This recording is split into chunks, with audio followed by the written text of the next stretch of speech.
Bonjour, bienvenue à toutes et à tous sur Cocotte TV. Aujourd'hui, nouvelle vidéo de présentation qui porte sur le tout nouveau boîtier Thermaltake Level 20 GT. Un très gros boîtier qui accuse presque 20 kg sur la balance, qui est compatible EATX, qui arrive avec pas moins de 4 panneaux en verre trempé, 2 ventilateurs de 200 mm à l'avant en RGB, un ventilateur de 140 mm à l'arrière en RGB. Beaucoup de place en interne, on pourra mettre si on le désire jusqu'à 3 radiateurs de 420 mm et le tout est proposé à un tarif d'un petit peu plus de 300 €. On vous propose de le découvrir, c'est tout de suite, c'est maintenant, c'est sur Cocotte TV. Avant de nous lancer à la découverte de ce Level 20 GT, les tech specs, sachez que le boîtier fait 580 mm de hauteur sur 294 mm de largeur et tout juste 592 mm de profondeur. Le tout pèse 19,2 kg, c'est donc assez lourd. Et on est sur une compatibilité en EATX. On commence notre tour extérieur avec la face avant qui propose de l'aluminium, un marquage Thermaltake TT dans le bas, une partie supérieure en plastique. Sur les côtés, on le voit, on a du gris, c'est du plastique qui reprend un peu la texture de l'aluminium et la couleur de l'aluminium. Derrière le verre trempé, on le voit, on a un mesh qui fera office de filtre. On va vous démonter la face avant, comme ça vous allez pouvoir plus facilement le voir. Et derrière, on a deux ventilateurs Ring Plus en 200 mm. Pour démonter la face avant, c'est simple, on tire dessus. À l'arrière, on a donc ce grand filtre amovible, nettoyable avec du plastique mesh. Et derrière, on a deux ventilateurs de 200 mm RGB. En Ring Plus, on pourra mettre, si on le désire, 3 ventilateurs de 120 mm ou 3 ventilateurs de 140 mm et du radiateur de water cooling en 360 ou 420 mm.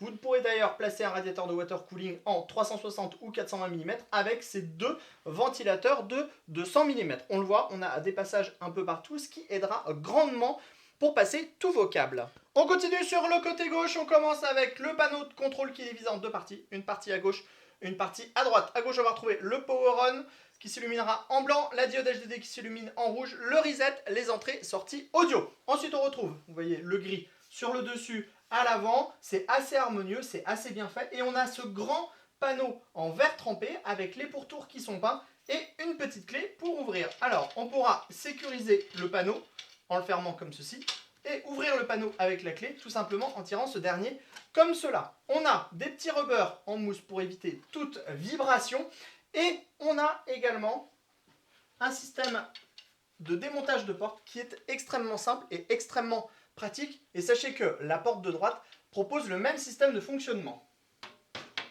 Pour remettre la porte,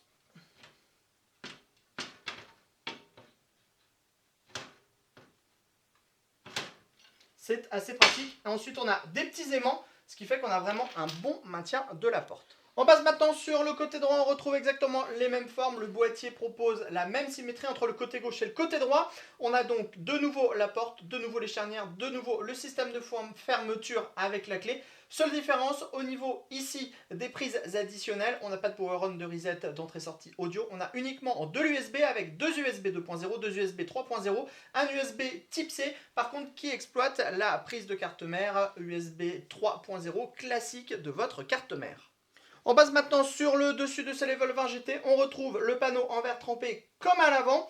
En dessous de ce panneau en verre trempé, on va avoir du mesh, les ouvertures sont sur les côtés pour aspirer l'air frais, comme à l'avant. Et en dessous, on va avoir une grille qui est amovible, elle est maintenue avec 4 vis à main, elle est compatible 3 x 120 mm, 3 x 140 mm, 2 x 200 mm et radiateur de water cooling en 360 ou 420 mm.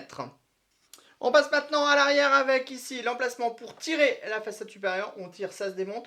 On a ici la grille avec le ventilateur de 140 mm Ring Plus et également compatible 120 mm. L'emplacement de la plaque au fil de la carte mère. 8 slots d'extension avec des caches ajourées, montage par vis à main. On pourra tout démonter pour tout inverser et passer à 90 degrés. On le verra un peu plus tard. Emplacement de l'alimentation et enfin dans le bas, un grand filtre qui va protéger et l'alimentation et une grille additionnelle. On en termine sous le Level 20 GT, on a 4 pieds, tout ce qu'il y a de plus classique avec des tampons en mousse et on a ce grand filtre qui est amovible, on le voit, qui protège et l'emplacement de l'alimentation et 2 emplacements en 120 mm. Ça sera également compatible avec les radiateurs de water cooling en 240 mm. On passe maintenant à l'intérieur de ce Level 20 GT, on va voir pas mal de choses à dire. On est sur un format EATX pour la carte mère, on a des passages dans le haut, sur les côtés avec des caches en caoutchouc, on a également des passages dans le bas et au niveau du cache alimentation. On a un large accès backplate. Et ici, on a une première platine dans le fond qui va permettre la fixation des cages HDD.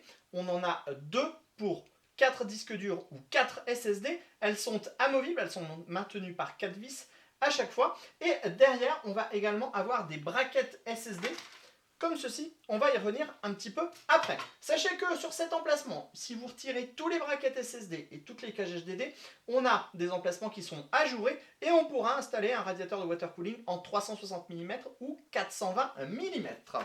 Si on passe à l'avant du boîtier, on remarque tout de suite les 2 gros ventilateurs de 200 mm RGB qui sont plutôt silencieux. On a une grille qui est compatible 3 x 120 mm, 3 x 140 mm. On pourra mettre du radiateur de water cooling de la taille qu'on veut, puisque notre petit 360 mm est presque tout petit à l'intérieur de ce boîtier. On voit bien que ça loge aussi en hauteur ici sans problème. Et on pourra même en mettre un troisième ici. Au niveau de la compatibilité, à l'avant, on est sur du 360 mm ou 420 mm.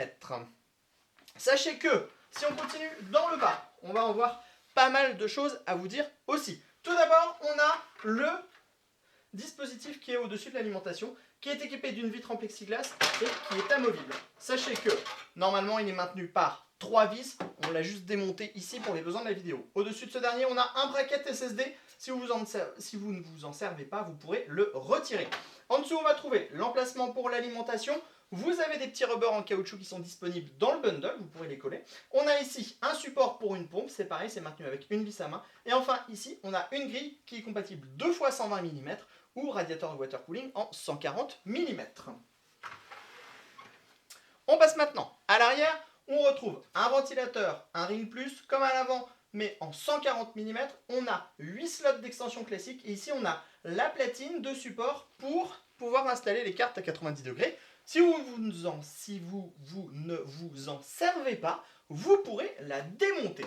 Mais sachez que les 8 slots d'extension peuvent être mis à 90 degrés. On retire la plateforme de protection qui est maintenue par 2 vis à main. On démonte qu'à 5 vis à l'arrière. On tire le support comme ceci.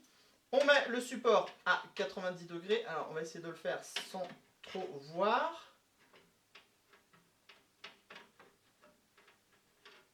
Qui n'est pas forcément le plus simple à faire.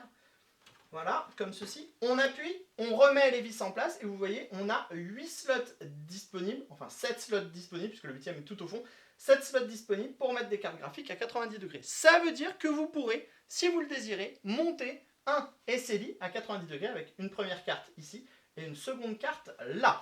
On passe maintenant dans la partie haute.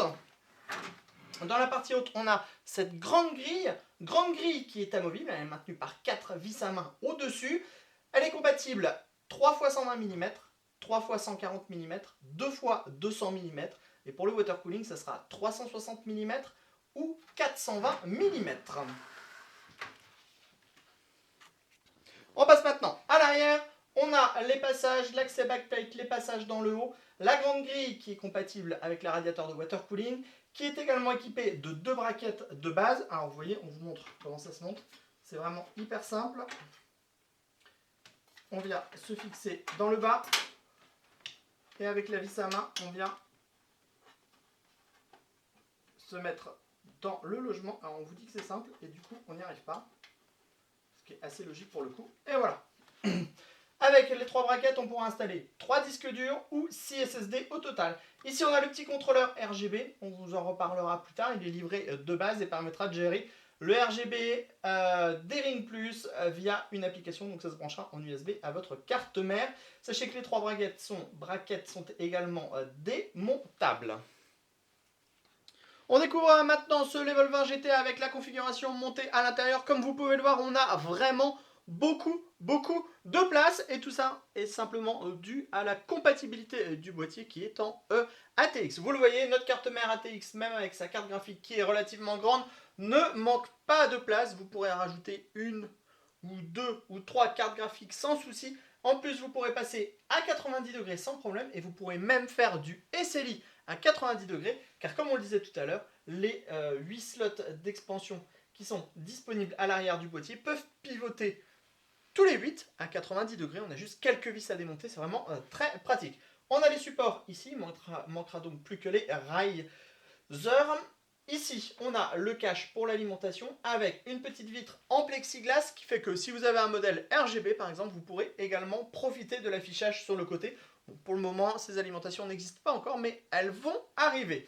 Ensuite, à l'avant, on a un très gros espace de travail, soit pour mettre du stockage, avec là par exemple les 2 cages HDD, donc pour 4 disques durs maximum, ou alors si vous voulez faire du gros water cooling à l'intérieur, vous aurez vraiment des grosses possibilités. On a même un petit support ici qui vous permettra de mettre une pompe.